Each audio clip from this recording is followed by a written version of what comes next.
Hello दोस्तों, नमस्कार। Finally Bihar NM 5006 भर्ती के रिजल्ट को लेकर बड़ी अपडेट है। आप सभी को पता है कि जो आंसर की पर चैलेंज हुआ है, तो आंसर की पर मिली आपत्तियों के निराकरण के बाद बिहार एनएम रिजल्ट जारी किया जाएगा। परिणाम जारी होने के बाद अभ्यर्थी बिहार एनएम 2025 के जो रिजल्ट होगी वो आधिकारिक वेबसाइट कौन सी है, ऑफिशियल वेबसाइट देखिए shs.bihar.gov.in। ये ऑफिशियल वेबसाइट है। रिजल्ट से रिलेटेड अपडेट आप यहाँ पर चेक करते रहें। और दोस्तों, जनवरी के फर्स्ट वीक में ही आपकी रिजल्ट आ जाने की पूरी उम्मीद है। बिहार एनएम भर्ती में 5006 पोस्ट के लिए कितने मार्क्स पर आपका सिलेक्शन होगा, कैटेगरी वाइज कट ऑफ क्या रहेगी, आपको यहाँ पर बताने वाले हैं कि general, BC, EBC, EWS, SC, ST, इन सभी कैटेगरी में कितने मार्क्स पर आपका सिलेक्शन होगा। तो क्या आपको पता चल सके, जो रिजल्ट आएगा वो डीवी के लिए आएगा। रिजल्ट में सिलेक्टेड छात्रों का नाम होगा, जो कि रिजल्ट की लिस्ट होगी, उसमें जो भी छात्रों का नाम होगा वो सभी छात्र डीवी के लिए फाइनली यहाँ पर क्वालिफाई हो जाएंगे। तो कितने अंक पर आप किस कैटेगरी से यहाँ पर दोस्तों क्या क्वालिफाई हो सकते हैं, और अगर आपके कम नंबर है तो नॉर्मलाइजेशन में आपका स्कोर यहां पर बढ़ने वाला है। तो चलिए आपको बताते हैं क्या कट ऑफ रहेगी। उससे पहले आप लोग वीडियो को लाइक कर दें, वीडियो को शेयर कर दें अपने सभी दोस्तों के पास जिनके कम नंबर बन रहे हैं, क्योंकि इस बार सिलेक्शन होने वाला है।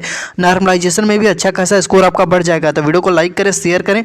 और सभी लोग, आपको मैं कट ऑफ बताऊं उससे पहले सभी लोग दोस्तों, आप सभी चैनल को सब्सक्राइब कर लें। सब्सक्राइब करके जो घंटी उसको ऑल पर क्लिक कर लें, ताकि इसी तरह की लेटेस्ट अपडेट भी मिलती रहे। तो हमारे 50 के जल्द ही कंप्लीट होने वाले हैं। सभी लोग जल्दी से चैनल को सब्सक्राइब कर लीजिए, अपडेट आपको मिलती रहेगी। और एक सैलरी पर एक हम लोग नज़र डाल लेते हैं, ठीक है। तो चलिए देखिए यहाँ पर कितने मार्क्स पर आपका सिलेक्शन होगा, नॉर्मलाइजेशन में आपके कितने अंक बढ़ेंगे। उससे पहले एक बार एक नज़र हम लोग सैलरी पर डाल लेते हैं। देखिए, गूगल पर मिले आर्टिकल के माध्यम से बिहार में एनएम का वेतन अनुभव और नियुक्ति के प्रकार यानी कि संविदा और परमानेंट पर निर्भर करता है।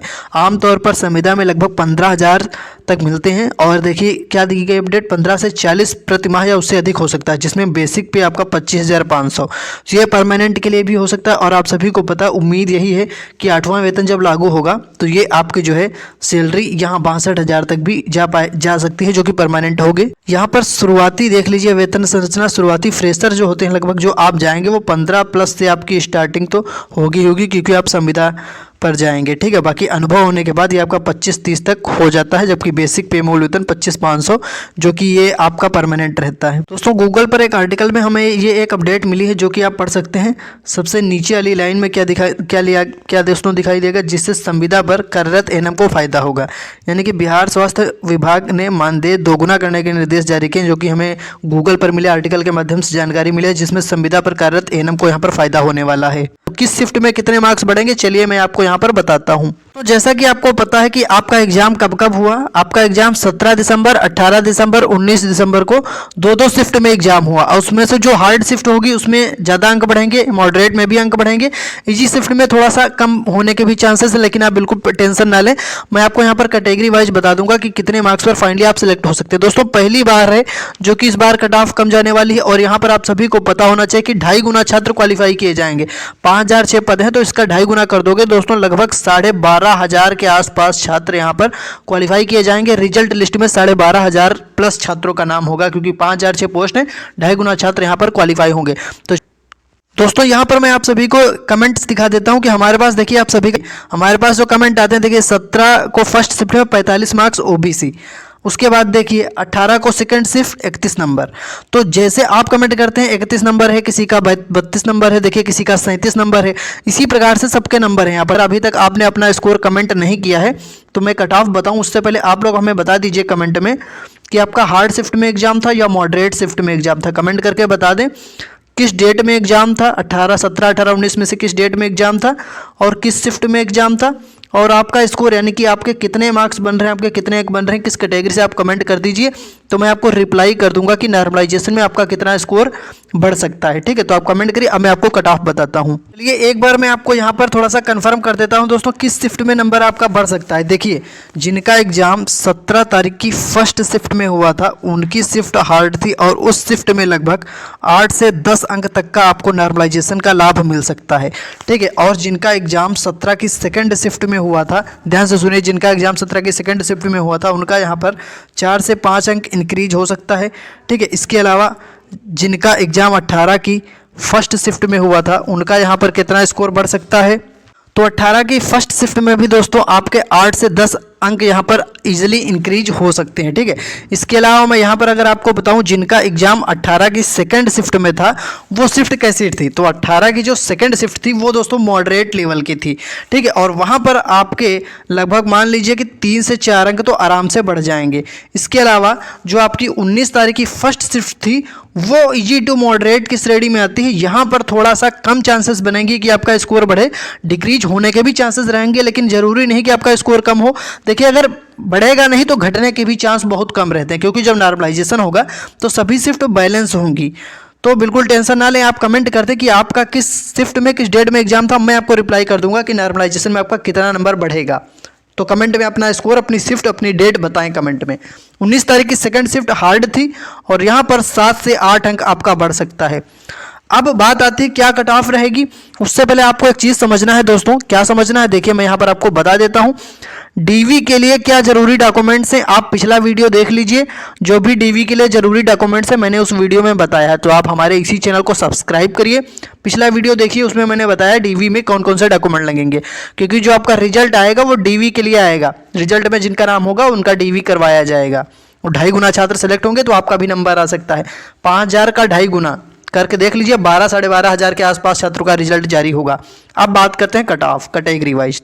चलिए यहाँ पर उससे पहले एक और चीज़, अभी मैंने आपको ऑब्जेक्शन के बारे में बताया था। जब आंसर की आई तो आंसर की पर चैलेंज हुआ, यानी ऑब्जेक्शन हुआ। लगभग 12 प्रश्नों पर लगभग ऑब्जेक्शन हुआ है। अब इसमें आपको 5-6 मार्क्स का बोनस भी मिल सकता है दोस्तों। जिनके कम नंबर है उनके लिए फ़ायदा होगा, उनका स्कोर यहाँ पर इंक्रीज हो सकता है। कैसे इंक्रीज होगा, आपकी शिफ्ट मान लीजिए, आपकी शिफ्ट कोई भी एक शिफ्ट मान लीजिए आपकी है, और उस शिफ्ट में 4 से 5 प्रश्नों पर अगर ऑब्जेक्शन होगा और उसमें से अगर मान लीजिए 2 प्रश्न ही सही माने गए तो उस 2 प्रश्नों पर सबको बोनस अंक मिल जाएगा। किसको, जिसने ऑब्जेक्शन किया उसको तो मिलेगा ही, और उस शिफ्ट के सभी स्टूडेंट्स को मार्क टू ऑल करके उसका बोनस अंक, उसको लाभ मिल जाएगा। आप देखिए कट ऑफ। यहाँ पर बात करेंगे क्वालिफाइंग मार्क्स कितना रहेगा। क्वालिफाइंग मार्क्स आप सभी को मैं ऑलरेडी बता भी चुका हूँ, चलिए एक बार और मैं यहाँ पर लिख देता हूँ। जनरल के लिए आपका कितना है दोस्तों क्वालिफाइंग मार्क्स, 24 नंबर। और यहाँ पर आपका बीसी के लिए कितना है, 21.9।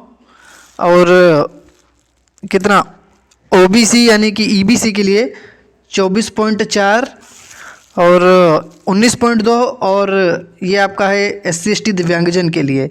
इसके अलावा आप कट ऑफ देखिए सिर्फ बस, ठीक है, कि जनरल कैटेगरी में क्या आपका एक सेफ स्कोर रहेगा। इसके अलावा बीसी कैटेगरी में क्या सेफ स्कोर रहेगा। इसके अलावा ईबीसी के लिए क्या सेफ स्कोर रहेगा, ईडब्ल्यूएस के लिए क्या रहेगा, एससी के लिए क्या रहेगा, एसटी के लिए क्या रहेगा। चलिए इसको इधर करते हैं और मैं आपको यहाँ पर दिखाता हूँ। सबसे पहले बात हो रही है किसकी, जनरल कैटेगरी में। तो जिन छात्रों का स्कोर फाइनली जनरल कैटेगरी से दोस्तों, जिनका स्कोर एक बार मैं यहाँ पर अच्छे से लिखता हूँ तो आप बिल्कुल ध्यान से देखते रहिए। जनरल से अगर 40 प्लस स्कोर कर ले गए हो आप, जैसे कि मैंने यहाँ पर बताया 40 से 42 तक, तो आपके चांसेस हैं। लेकिन मैंने यहाँ पर आपको ये भी बताया कि नॉर्मलाइजेशन में आपका स्कोर बढ़ सकता है। जो जिन प्रश्नों पर आपत्ति हुई वहाँ आपका स्कोर इंक्रीज हो सकता है दोस्तों। तो अच्छे खासे नंबर आपके बढ़ जाएंगे अगर आपके कम नंबर। तो 40 से 42 मैं बता रहा हूँ, तो क्या 40 से कम पर नहीं होगा सिलेक्शन? बिल्कुल होगा, क्योंकि यहाँ पर जो मैंने बताया है तो उससे 2 से 3 अंक जो मैं कट ऑफ बता रहा हूँ उससे अगर आपके 2 से 3 कम नंबर भी हैं तब भी आपके चांसेस रहेंगे, क्योंकि आपत्ति वाले प्रश्नों पर तो सभी को अंक मिल जाएगा। हार्ड शिफ्ट में जब नॉर्मलाइजेशन मिलेगा वहाँ आपका स्कोर दोस्तों अच्छा खासा इंक्रीज हो जाएगा। तो बात को समझिए आप लोग, ठीक है। कम नंबर वाले छात्रों को भी मौका मिलेगा। पीसी कैटेगरी से अगर आपका स्कोर 34 से 37 तक है तो एक सेफ स्कोर है, और आप अपने डीवी के लिए हो जाइए तैयार, डॉक्यूमेंट्स रेडी रखिए, ठीक है। इससे कम अंक पर भी चांसेस बनेंगे, जैसा कि मैंने बताया नॉर्मलाइजेशन में आपका स्कोर बढ़ सकता है। तो आपको कमेंट में बताना है कि आपकी कौन सी शिफ्ट है, आपकी कौन सी डेट है, और चैनल को सब्सक्राइब करिए, क्योंकि आगे की भी अपडेट आपको मिलेगी हमारे इसी चैनल पर। डीवी से रिलेटेड, रिजल्ट से रिलेटेड सारी अपडेट मिलेगी। ईबीसी में जिनका स्कोर दोस्तों 30 से 32 बन गया है, बहुत अच्छा स्कोर है। इससे 2 से 3 अंक कम भी है तब भी चांसेस रहेंगे। बात वही कि नॉर्मलाइजेशन देखना क्या रोल प्ले करेगा, आपके रिजल्ट के बाद आपको पता चल जाएगा। ईडब्ल्यूएस कैटेगरी दोस्तों 37 से 39, बहुत अच्छा आपका स्कोर रहेगा, सेफ स्कोर। और एससी कैटेगरी में मिनिमम क्वालिफाइंग मार्क्स पर भी आप सिलेक्ट हो सकते हैं, 22 से 23। एसटी कैटेगरी में 19.2 के आसपास, यानी मिनिमम देखिए एसटी कैटेगरी और दिव्यांगजन श्रेणी में मिनिमम क्वालिफाइंग मार्क्स जो है उस पर ही आप सेलेक्ट हो सकते हैं, अगर आप इतना स्कोर कर ले गए हैं तो। बाकी डिपेंड करता है कि आपने किस शिफ्ट में एग्ज़ाम दिया है। तो आपको देखिए, मैं फिर से कह रहा हूँ कि आप कमेंट में हमें बताइए आपके कितने मार्क्स बन रहे हैं आंसर की से मैच करने पर, और किस शिफ्ट में आप एग्ज़ाम देकर आए हैं और किस डेट में। 3 चीज़ें कमेंट में बताइए, अपने मार्क्स, अपनी शिफ्ट, अपनी डेट।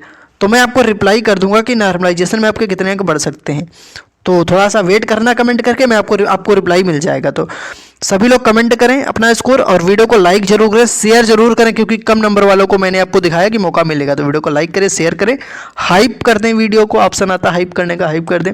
चैनल को दोस्तों सब्सक्राइब कर लीजिए जरूर, आपसे रिक्वेस्ट है, क्योंकि ऐसी अपडेट आपसे मिस हो जाएगी अगर आप चैनल को सब्सक्राइब नहीं करेंगे। सबसे सही और सटीक जानकारी हमारे इसी चैनल पर आपको मिलेगी। तो चैनल को सब्सक्राइब करके घंटी को ऑल पर क्लिक कर लें, ऐसी अपडेट आपको मिलती रहेगी। धन्यवाद।